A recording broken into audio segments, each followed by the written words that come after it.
Jimmy, I'm guessing you probably knew what the noise was when it was 2-0, and I don't know if you'll hear any of it, but it'll be the same noise now that it's 3-1. How much do you guys kind of relish that literally everyone is going to say this thing is over? It's okay. We know we got to be better. We know that we can be better, as I've been saying this entire time. We show glimpses of it, and then we make some crucial mistakes, whether it be on the defensive end or the offensive end, and beat ourselves in the end. But like I always say, they're a really, really, really good team. We got to play damn near perfect to beat them. We didn't do that tonight. Rachel? Lakers really clamped down defensively in the second half. I think you guys only had 8 uncontested shots. Do you have any ideas about how you guys can shake a little more free in the next game? Move with a purpose, screen a little bit better, and make some shots. You know, it's going to be some tough ones. It is. You know, they're contesting every shot. I don't know what everybody's average wingspan is, but it's going to be tough. I just think that we got to do better, getting ourselves in triggers, myself, Bam, Tyler, Duncan, and take it from there. But we'll watch this, learn from it, but we can't lose another one. Next question is Mark Schwartz. Jimmy, you didn't see much of Anthony Davis as far as defensively in the first 3 games of the series, but you saw lots of him tonight. What challenges and impact does he present with his size and his athletic ability as a defender? I mean, he's an incredible defender. You know, he contests a lot of shots, block shots at that. But I just think I got to be better at getting my guys involved, more dribble handoff, more screens, maybe playing a little bit without the ball, playing off the ball. That's something that I can learn from, that I got to be better, because I think that's my role, is to make sure that everybody's in the right spot and that I'm putting us in the best position to win. So we got to switch it up a little bit. Would you like to see more of him in the next game? Sure. Whoever they put on me, I got to do a better job of making sure that we win, no matter if it's AD or anybody else that they have on the roster. I got a job to do. We have a job to do, and we didn't do that. Next question, Manny Navarro. Hey, Jimmy. Tyler's obviously done a lot of great things in these playoffs, but with Goran out, he is being asked to do even more. How do you think he's kind of handled these last 3 games since Goran's been out, and any advice to him, you know, as the series kind of goes on? I think he's been playing incredible.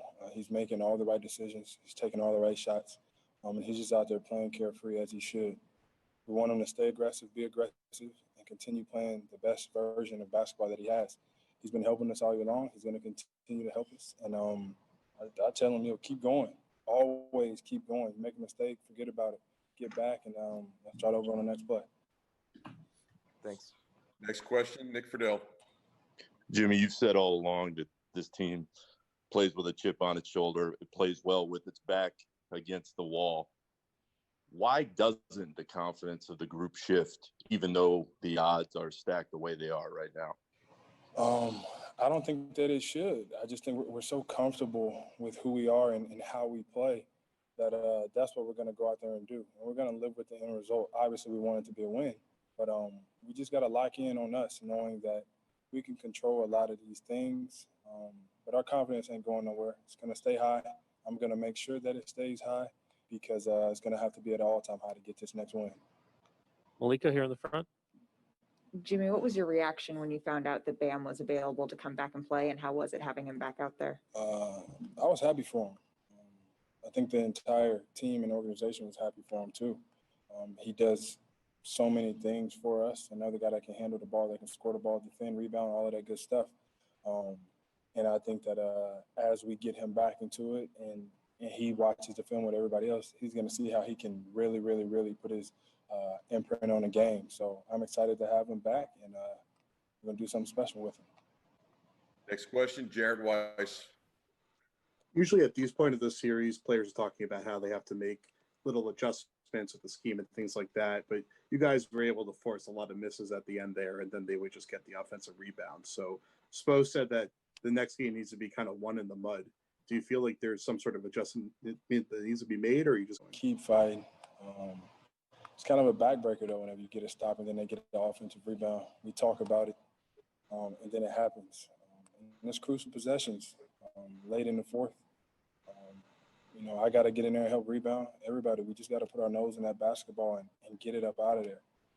So I'm excited to see how we bounce back. It's our time to bounce back, but I know we can do it.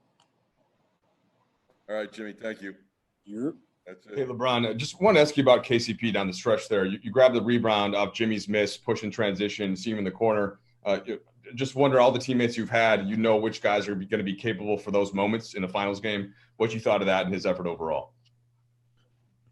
I think at the end of the day, if you're on the floor in crunch time, then I believe in you. Who's ever out on the floor with me, I believe can make plays. And tonight was a case in point of KCP. Stays ready, works on his craft. And like you said, you know, that three in front of their bench was a huge three. And obviously the drive at the end of the shot clock was two big back-to-back plays, you know, in the fourth quarter where we needed to continue to score versus team. I think it was after game 2 that you made the comment that it's not just enough to win the game. You guys want to be great. This game was one where defensively you guys were great, and then there was a lot of sloppiness early offensively with the turnovers. I'm just wondering if there's a certain point, like, does there come a point where you stop striving for that winning in a great way, and it's just enough to get the wins? Or is that not until game 4 or the fourth one? It's two different things. It's kind of two different things, two different points you're making. You never stop striving to be perfect or be great. And you know that a perfect game is not going to happen, but that don't mean you still don't strive to be as great as you can be every night. Now, you know, every game has its own, adjustments and things of that nature. And, tonight was one of those games where we had to win on the defensive end and make some timely shots. But I think when you start thinking like, okay, well, I can't be great tonight, or we can't be great tonight, okay, we just have to figure it out, then you sell yourself short. And me personally, I would never do that as long as I lace them up and put on a uniform. But I love what we did tonight. Allison?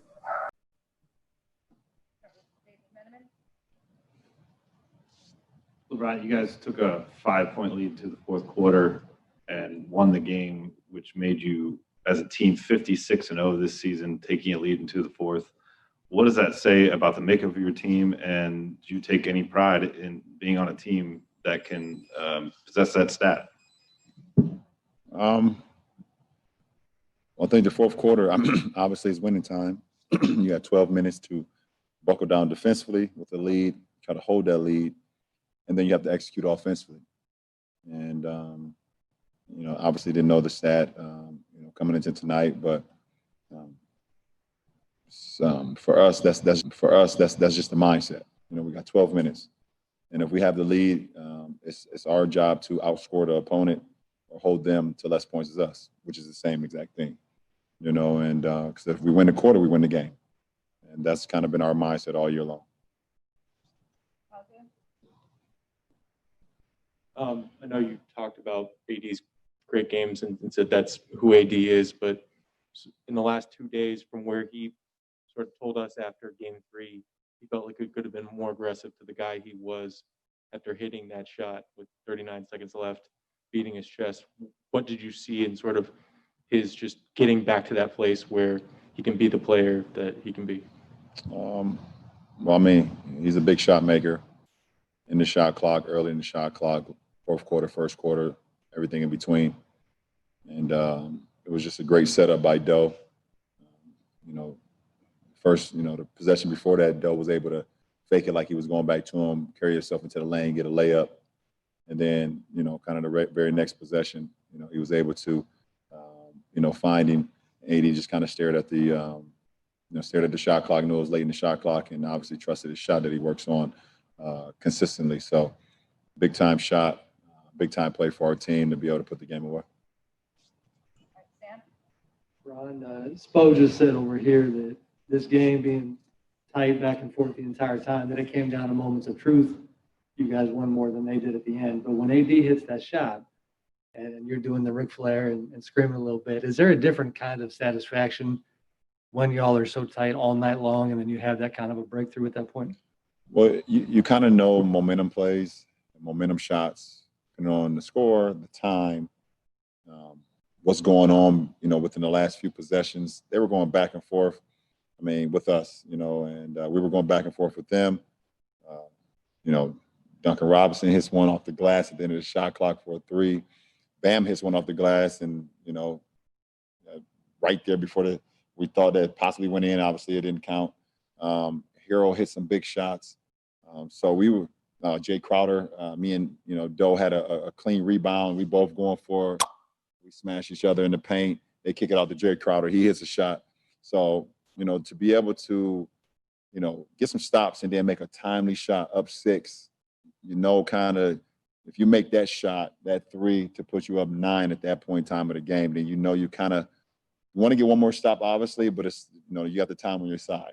And because it's a 3-possession game with 39 seconds, most veteran ball clubs will be able to survive that. But just a big time play, big time moment, for not only for AD, but for our ball club and for our franchise.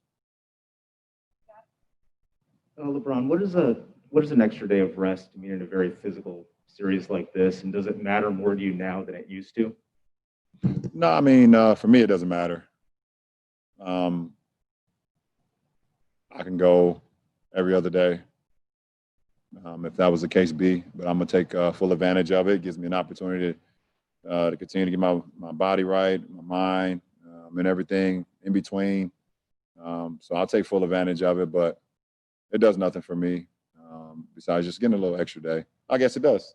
I guess it does do a little something, but it's not needed for me personally. Ron, when I believe it's like the 3rd game of this series where you guys have called for a challenge in the first half. Today it was the right, you got it overturned, the right call. But when do you as a player feel like it's time to, do a challenge so early in the game? Like, when do you weigh the pros and cons of doing it so early? There's certain momentum plays throughout the first half. A certain rhythm that you have, either offensively or defensively, that if that call is made correctly, then you continue to stay in that zone. You continue to stay in that rhythm. And if the call is wrong, it can throw you off of your rhythm. So we've wanted to challenge some things in the first half that we just felt like, okay, even if we were right, maybe that's not the time. We still got our rhythm. We're good, whatever the case may be. But we felt like in that particular moment, we were playing some really good basketball. We was defending at a high level. And we knew for sure, we knew 100%, because I was guarding the ball. I knew for sure I didn't touch the ball. Hero just he tried to float it over me, and it kind of hit the backboard and hit the wire. So, Coach is always kind of like, 50-50 about it. And obviously, as a player on the floor, you hate to tell your coach to challenge and you're not 100%, but I was for sure 100% about that play.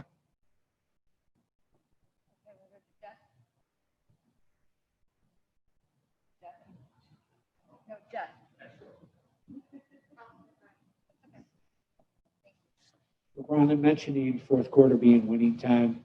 You played just about every second of the fourth quarter in this series. One, given score, are you just predetermined that you're going to play out 12 minutes? And then, what is it about the fourth quarter and your performance and a sense of urgency that might be just a little different than the previous 3 quarters? For me, at this point in the season, I don't care about rest. I really don't. I don't care about sleep. I don't care about resting throughout the game. And obviously, I come out the game. Coach has a rhythm and a rotation that we live by and we go by. But I don't care about resting, because I can rest in a week max if it happens to go there. I can rest for a month straight, which I won't do because of who I am. You guys know that. But if I can rest then. I can sleep 8 hours and get up and eat and then go right back to sleep if I want to. KCP and Markeith both talked about a text that you sent saying that this is a must-win game. What was it about today that prompted you to do that? When I woke up from my nap this morning after our team meeting, I just felt that vibe. I felt that pressure. I felt like for me personally, this was one of the biggest games of my career, and just wanted to relay that message to my teammates, what type of zone I was in, what type of moment it was, because I just know how great of a team that we're playing against. And after the game 3 win, that confidence that they had, that they still have, even after tonight's loss, they're just a gritty, so damn well coached team. But I feel like if we want to be a championship ball club, if we really want to be a championship team, then we gotta have that same grit and that same attitude. So I'm just my mindset, kind of still in it. Obviously, my mind kind of working right now. Last 2 questions, Dan. LeBron, Anthony's versatility on defense is a weapon that allowed Frank to kind of make the switch and say, he can start possessions on him. You and Markeith would be the only 3 guys that wouldn't switch. But specifically, just AD's ability to do that, to still get back and protect the rim and to still deter shots. Is it kind of unmatched? Yeah, that's why he's the defensive player of the year. We said that all year because his ability to play 1 through 5, guard anybody out on the floor, take the challenge, not only guard on the perimeter, continue to protect the paint. Guards drive on him. It's hard to score on him. I mean, shit, you see how high Harold threw that ball up? And it went in, but he had to throw that thing up to the skyscrapers, right? I mean, the guy can do everything defensively. Guard, like I said, guard on the ball, guard the post, slide his feet with guards, can contest, can body up with bigs. I mean, need I say more? Yes or no? No, I won't say more. All right, last question, Will. David Aldridge. Thank you. David Aldridge, please. Ron, this is your 258th playoff game. I think most people who get PhDs usually have about 2 or 3 extra years of education. And I'm wondering, how much have you come to enjoy the adjustment game in to next game change that you have to make when you're in the playoffs against good teams with good coaches that know what they're talking about and know how to adjust and they're going to make correct decisions? I think, David, that's the best part. That's the best part. I get so excited. Like right now, I'm excited about our meeting tomorrow, watching film and breaking that down and seeing things that we can do better, seeing things that we did do well, thinking about the adjustments that they possibly or will do, because I know Spo going into game 5. That's the best part about it. It's a chess. It's a chess match, and when you get to this point in your career, having your mind at a high level is so much more than the physical. Because we're all, at this point, we're all great players. We're all here for a reason. We're in the finals, both teams, both conferences, and anybody that hits the floor, they're on the floor for a reason. So to be able to think through the game and understand and see the adjustments and try to make plays before plays even seem like they're going to be possible. That's the best. That's the best part for me personally. Thanks, LeBron. Appreciate it. Anthony, what was the key defensively for you tonight? Where did you focus the most? I had the task of guarding Jimmy Butler, and so I just tried to just be locked into him. I mean, we know that the last game, he kind of just took over and imposed his will on the game on both ends of the floor. And we just tried to give him a different look. Tried to make him shoot over a contested hand, finish over, length at the rim. Just make it tough for him. it was very easy for him game 3, and we just wanted to switch it up. But I just wanted to use a lot of my energy on the defensive end, just knowing that the other guys on the team were going to make up that absence for me on the offensive end. And guys did a good job of making shots, making plays for our team, especially late game. But defensively, I think we were just better overall. We were locked into what we were doing. We still had mistakes, but some of the mistakes we had, we just covered for each other. Mistakes are going to happen, but we seem like we played with a little bit more sense of urgency tonight. AD LeBron said that the reason that he texted the guys about how this was a must-win tonight was that part of it was that he felt like this is one of the biggest games of his career. What was your reaction to sort of getting that message from him, and how much did you feel sort of the importance of getting this one? Yeah, I mean, he sent that message, and guys already knew. I mean, we felt bad after losing game 3. We didn't play the way we were supposed to play, so guys were already on edge, coming into tonight. And then we see the message from, our leader saying it's a must-win, and he just left it at that. And guys knew coming in that we need to bring our A game. And like I said, we kind of already knew that we had to play a certain way, and that it was a must-win. I mean, we all season said we don't want to be a team that loses 2 in a row, and we have the ability to make that happen. So we was already on edge about coming in and being ready to do whatever we had to do to get this win. Ramona Shelburne.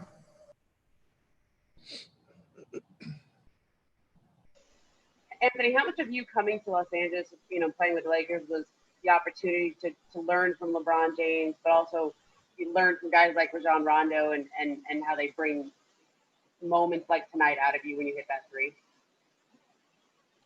Yeah, I mean, Bron and Doe has been the 2 guys who's really been in my ear a lot throughout these playoffs. I mean, these guys have been here. Bron been here numerous times, and Doe's been here as well. And those 2 guys have been in my ear, just helping me through the journey. First time here, playing on a big stage in LA. Those 2 guys have been very helpful for me, just keeping me, in a moment, not looking too far ahead. When I'm playing bad, not getting down. Body language, being a leader, all these things. So, the credit goes to them of the success that I'm having individually, because without them, no telling where I'll be. Those 2 guys have been on my shoulders about almost anything you can think of trying to help me become a champion. Alice. Jimmy went 5 for 5 in the first quarter, and then I think he went 3 for 12 from then on, and there were a lot of possessions with you on him. How much of that defensive switch was on you personally? Was it decided by the coaching staff? And what's the feeling to make an impact on what LeBron called a must-win game with your defense? A little bit of both. I mean, we just wanted to give him a different look, honestly, and we're asking a lot out of Bron. And so I just told Bron, I mean, I'll take him. You're coming down, and we want you to run the screen and roll, get in the paint, get fouled, find guys, get back, guard Jimmy. Like, I'll take some of that, that load off of him, and I'll guard him. And if I pick up a quick foul, then you take him. And then if Markieff come in, he takes him. But I wasn't in foul trouble tonight, and I was able to stay on the most of the game. But coming in with the mindset of knowing what he just did to us game 3, very easy for him. The floor was very open. He got what he wanted, and knew me coming in, knowing that I was guarding him. I just wanted to take all that away and just make it difficult for him. And I just did that to the best of my abilities tonight.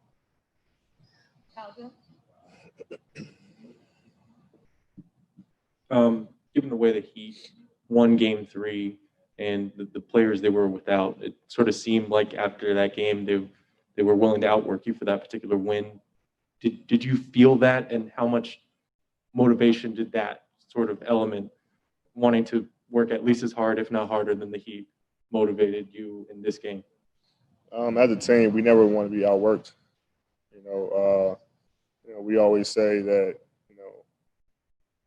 if we're a team that's, more physical, the hardest working team, then, we really have a great chance of winning basketball games, especially with the talent that we have. So, we feel like we got bullied. We feel like we got outworked. They're more scrappier than us. And we didn't like that. We saw it on film. They were doing whatever they wanted, especially Jimmy. Like I said, we didn't like it. So we wanted to come out and just be demanding on the defensive end, demanding on the offensive end, playing with grit, diving on the floor, loose balls, talking, being scrappy. We were able to do that tonight. If we play like that every game, especially next game, then we can become champions. AD, I know a lot of you guys didn't play on the same team as each other last year, but a lot of the individual players on this Lakers team didn't have the best defensive numbers of their career going into this season. How did Frank Vogel emphasize defense right from the start of training camp? And why do you think so many guys were able to raise their game in the way they just hadn't the previous few years? He got on us from day one about defense. Obviously, guys know he's a defensive-minded coach, and we know that if we want to win, you're going to have to play defense. Obviously, offense. You can look at teams. When I was in New Orleans, Alvin used to say it all the time. He used to preach defense. I had the best offensive team in Phoenix. We would score 130, and we would never get past the second round Western Conference Finals because we didn't play defense. So, and it's cliche. You hear all the time, defense win championships. So, in order for you to win, you gotta defend, and that's what we try to do. He told us that from day one that we're going to be a defensive-minded team because that leads to fast break points. When we want to run, we want to get stops and run, and the only way you can run is if you get stopped. So, God just kind of bought into it. We trust him. We trust each other. We can trust each other on rotations. The guys are talking, and that's why we get so upset when we have defensive breakdowns. Not more so offensively, but defensive because we know what we're capable of doing, and guys take pride in their defense. We work on defense every day in practice. We're for sure going to do defense because guys want to be better at it, and we know it's going to help us get to our goal. We want to be better at it, and we know it's going to help us get to our goal. All right, last three questions, Will. All right, thank you. Mark Medina. Hey, Anthony, there were a few plays where you took some hits to your eye, the fall. How are you holding up from those, and what was the key in playing through those things? I'm not going to come out the game. I'm fine. It's happened. It's basketball plays. It's the finals. The games are physical. Plays happen where guys get hit. But you gotta be willing to leave it all on the floor. JaVale told us before the game, we should come back into the locker room exhausted. Leave it all on the floor. So, it was some, just random plays that happen, get hit in the eye and then get hit in the leg by AC. But just got to shake it off and fight through it. We got 2 days off, to get back healthy and get ready for Game 5. Melissa? Hey, D, is it common for LeBron to send texts about games, calling them must wins, or is that the first time he's ever done that this season? I think that might be the first time for sure here in the bubble. Usually when we play bad, he'll send texts or I'll send texts and just, tell guys we're fine. We'll be okay, things like that. But we usually, talk more so in person after the game, before a game, or in a meeting or something like that. So, he's done it before, but, like you said, he woke up early, just in his room, with the game on his mind that we have to win this game, and, decided to send a text, said it's a must-win game, and I think after they said that's all I need to say. So, guys came in prepared already, but it's more so in person or in a meeting or something like that. It's usually not over text. All right, last one for you, David. AD, obviously you guys are one win away from the championship. How do you think the next 2 days are going to be like for you? We're gonna watch film. We got some guys who got banged up tonight. They're gonna get healthy. A couple of days off to get back right for Game 5. Tomorrow watch film. Thursday watch film. Go over some things on the court, and they're gonna make adjustments. We gotta be prepared for it. We're gonna make adjustments. So it's gonna be a big 2 days for us to come out Game 5 and hopefully finish it off. Thank you. Thank you.